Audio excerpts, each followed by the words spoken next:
Boys on Media. This is Coming Out Stories. It's a podcast about one of the most important conversations of your life. I'm Emma Goswell. So I'm going to be talking to tons of lesbian, gay, bisexual and trans people over the course of this podcast and asking them to tell me their coming out story. So I thought, well, it's only fair that I should tell my own, really. So let's go for it. I thought it'd be easier, wouldn't it, if I could talk to a friend. So my lovely friend Sam has agreed to ask me some questions. Hi. Hi. What do you want to know? Well, a lot of people always ask, don't they, when did you know you were gay? And of course, quite often people turn around and go, when did you know you were straight? It seems a bit of a redundant question. But you did actually have a moment when you knew. It was like a light went on. Yes, it's funny because a lot of people that I've spoken to knew when they were a very young child. I've spoken to people that knew, particularly trans people actually, who knew from the age of like 3 or 4. But for me, I was 18 and it was a very specific moment. So if you ask me, oh, Emma, when did you decide you were gay? I could turn around and say to you, oh, it was January the 26th, 1989. Because it was. It actually was. And I can tell you the exact moment. We were coming back. I was on a bus. I was on a coach trip, coming back from a school trip. We'd been to see Les Miserables on the stage in the West End. So I could tell you that Les Miserables made me gay, but that would probably be an exaggeration and a lie. What happened on the bus back from Les Miserables is I met someone on that coach who changed my life because she was new to school. She was in the year below me. I'd kind of known of her for about a month or two, but I paid her no attention whatsoever. And the more I started talking to her for the first time, the more I thought, wow, you're amazing. God, you're an incredible person. Wow, I want to touch you. Oh, my God, what's that about? Why do I want so much of you? What's going on? And that was the first time I questioned my sexuality. And not before I met that woman had I ever questioned my sexuality. So I can pinpoint it to a very specific time.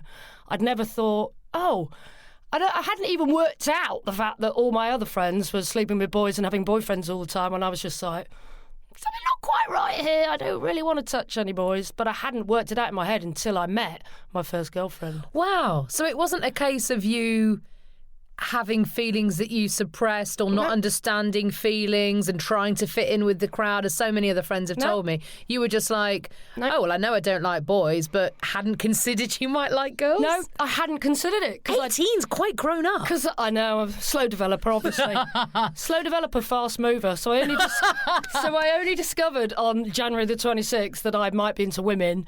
That was the first night I slept with a woman. What? That day? Yeah. See, for teenage success rates, that's pretty good going, 100%. You have gone, I want that. Oh, I've got it. I spent years going, but I like them, and it never happening. Wow, well done. Not a lot happened, but we ended up in bed together and we kissed and a few things happened. And I woke up the next morning and I thought my life was over rather than my life beginning. Wow. And I really was unbelievably messed up about it. And I just thought, this is a secret that I can't tell people. I felt elated in one sense because I felt like I was truly in love. I'd met the person that I wanted to spend the rest of my life with. Oh. So that didn't work out. But anyway, so I felt truly elated and really happy, but I also felt like it was a dirty secret and I couldn't tell anyone. That's interesting that you instantly felt it was wrong. Why? Because, bear in mind, it was the 1980s. Yeah. I didn't have any other gay people that I knew of. I had no other peers who were out. Nobody was out in my school. Thank God it's changed a lot now. But in the 1980s, nobody came out at school. No. I didn't know of many other gay people. So gay role models were, and I can name the 3 of them that I knew of, Boy George, Jimmy Somerville, and Andy from Eurasia. And that was it, basically. Yeah. And they were all men, obviously. Really, for women, it was Martina Navratilova, and that was it. And I didn't. That was still a bit unspoken, wasn't it? Yeah, and it was all a bit scary, and lesbians were all a bit scary, and I didn't want to be a scary lesbian. So I thought, let's just keep this under my hat and not tell anyone. And I didn't, in fact, tell any of my friends at school until the day I left school, because I was that panicky that I would totally be rejected. Did you talk to the girl about this? Did you talk to your first girlfriend about this after this night and said to her, wow, so is this the first time for you? Do you, do you know who you are? Or? It absolutely was the first time for her as well, and she was in the year below. And yeah, both of us were just terrified, and both of us just felt very much that this was something that we were going to keep secret, and we did, and we had a secret affair, which was kind of very exciting. Very and exciting. Very illicit, and it felt very naughty and very wrong. And that's what we did. But then, unfortunately, she then dumped me. Teenage love. While Yazoo Only You was playing. That's ruined that song for me for life. Oh no, what a song. I know. To be dumped by your first girlfriend. Couldn't have been Shut Up in Your Face by Joe Dolce. Which I never want to hear again anyway. Oh no. So how long after that first night was that?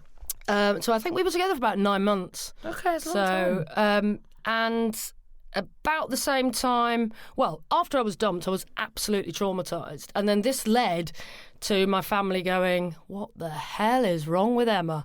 And of course, I was going through absolute trauma. I was gay, nobody knew. And I was in love and I'd had my heart broken. And it's horrendous when you have your heart broken for the first time. And it never gets easier. No, it doesn't, does it really? But 18, it hit me really hard. I was so morose. I was really depressed. So this is the way I ended up coming out to my parents. So my dad took me to one side, took me into his bedroom, sat me on the bed and said, Emma. I mean, I feel like I'm shouting it now, but he said it in a nice way. Emma, what is wrong with you? And then he did the menu of parental nightmares. So the exact thing he said to me was, Emma, what is wrong with you? Are you on drugs? Are you pregnant? Or are you a lesbian? And I was so scared. I just went, yeah, one of them. You said one of them? One of them. Now, to be honest, I think as far as... I'm not a parent, I don't know, but I think that was the best one to pick. Yeah, I don't really see that. I wasn't on drugs or pregnant as a teenager. No. And one of them's quite a positive thing. But yeah, it was the 80s, let's not forget. Okay, so when you said one of the above, what then happened? Yeah, he then clicked straight away. He went, okay, you're gay. And I was like, yes, I am. And I've just been dumped. So it was your dad. So I came out to my dad. First person in the world. Well, apart from your girlfriend. Yeah. Oh, wow. And he was fine. He was more upset because obviously he didn't understand how the world might progress over the next 20, 30 years, that I might never be a parent, and was more concerned about, I want to be a grandparent. Your sister better have some. But he was more instantly about him. I love that. Yeah, more concerned about being a grandparent than anything else, basically. And we cried and we hugged. And then, because we're Goswells, we went to the pub and had beer. And was your mum at the door with her ear pressed up a glass against the wall? She must have been, mustn't she? I think she knew. Well, because she's my mother, she'd been through all my love letters from my first girlfriend, hadn't she? Of course she had. Had she? Yeah. So I found out she kind of knew anyway, really. So they were accepting. Yeah. So how did it feel when you actually said one of the above? Did you say to him, I am gay? How did you actually say it? I think eventually, I just hated the word lesbian as well in the 80s. It's taken me about 30 years to cope with saying the word lesbian. I don't know what it was. There were so many negative connotations around it. I couldn't even say, I'm a lesbian. I think I was happier saying, yeah, I'm gay. Which is ridiculous, and I know that now. Well, a word's a word, I suppose, as well. Exactly. So it did take me a long time. I wouldn't say my parents were over the moon and wanted to throw a party and let everybody know. They were a bit like, OK, that's great, Emma, let's carry on with our lives and don't tell the neighbours. You know, they're a bit like that for a while. I think it took them a little while. And my mother was convinced that it was a phase for about the first 10 years. I mean, we're 30 years on nearly now, aren't we? So, you know, she's probably over the fact that it's a phase now. But did you feel relief or happiness? I felt massive relief, but I still felt upset about losing my first girlfriend. Still heartbroken, yeah. And then I went travelling for a year, and then I went to university. And weirdly, even though I'd been sort of out and gay, well, not very out and gay, I'd been gay for a year. I can't believe I'm saying this, and I can't believe I did this, but for some reason, when I went to university in Liverpool in 1990, I decided I was going to be straight. I still felt the shame. I still felt it. What do you mean decided? What, you were going to date men? Exactly. I mean, it was a joke, really, wasn't it? I just thought it still, in society, it was just too much like hard work. I thought, I just want an easy life. I just want to be like everyone else. It's too difficult to be gay. I can't bear it. I just want an easy life. I'm going to go. And I did try and date men. But me being me, I do wear my heart on my sleeve a bit. I managed to literally tell myself, right, Emma, you're going to go to university, you're going to be straight. Lasted a week, drank a bottle of vodka, threw up in my neighbour's garden and told everyone I was a lesbian. After a week. So that worked out well. And was it literally that night? Was it vodka fueled? Yeah, it was, absolutely. Bit of Dutch courage, really. Yeah, absolutely. And what was the reaction then? Nobody cared. Nobody cared in 1990 and 91 in Liverpool particularly. And I think it was quite telling the way when I came out to my best friend, actually, Maria, who's still my best friend today, and this is 30 years down the line. And this is someone you knew at uni or before? At uni. So we'd met in our first term at university. We're still friends today. And, I was really worried about coming out to her. And apparently there'd been rumours. So were you one of those? Rumours about her. Yeah, so we'd all go out down Student Union and have a few beverages. And then at some point in the evening, I would disappear. And then someone turned around to me and went, I think she's going to gay bars, I think. And everyone else was apparently going, shut up, don't say that about her. Oh my God, no. Maria was like, so what if she is? But I didn't know all this. I didn't know I was being talked about. Because you were at the gay bar. Because I was too busy down the gay bar. Anyway, so eventually another night at the Student Union, I was like really building up. I was sweating. I was like, it's ridiculous to think about it now, but it is a process that you have to go through. And you want that acceptance, don't you? You want your friends and your family to love you and accept you for who you are. So I really built it up really, massively in my head. I'd had to have a few beers to calm my nerves. So she wasn't obviously part of the people you told after that drunken night of vodka? No. That was another group of people? There was another group of friends. You met her friends. subsequently? Yeah, okay. Yeah. So she wasn't aware. It was probably a week later. I can't remember it. It's a few years ago now. So I turned round to her in the Student Union and I was like, Maria, I've got something to tell you. And she went, yeah, whatever, go on then. And I went, because she knew anyway. Yeah. She was like, Maria, I'm gay. And she went, yeah, I'm a no. I know, Emma, yeah, that's fine. Can you just move to the left a bit? Because I think that guy over there is trying to give me the eye. Do you think he likes me? And straight away, she couldn't have been more disinterested in my coming. This was my big moment, but she was so much more interested in the fact that some bloke the other side of the bar was giving her the eye, and she might have a chance to pull him that night. And I was just like, brilliant, thank God. Actually, we build these things up to be so big, and actually, most of the time, that is the sort of reaction that you get if you're lucky. People don't care. People are more interested in their own lives, aren't they, really?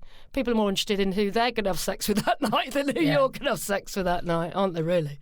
But I know what's really interesting, is something you said to me that I'd never really considered, was you said that when you are LGBTQA+, it's something you have to do forever, it seems. You're continually coming out.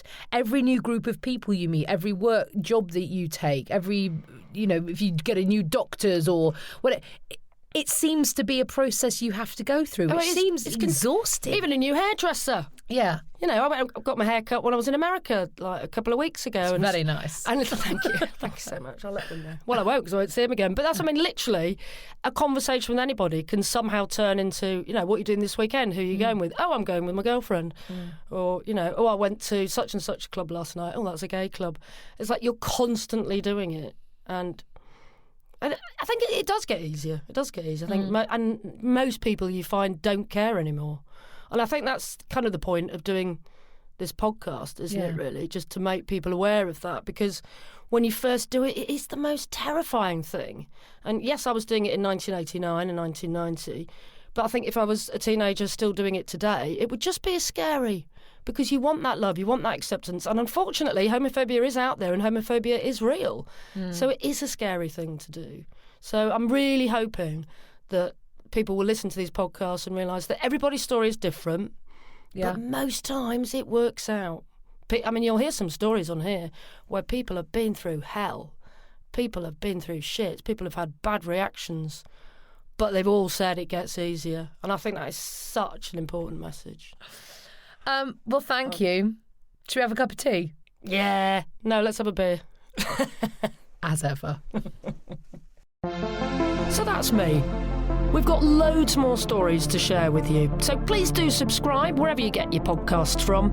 We'd also love to hear from you on Twitter. You can find us there at Come Out Stories. I'm Emma Goswell, and Coming Out Stories is a What Goes On Media production.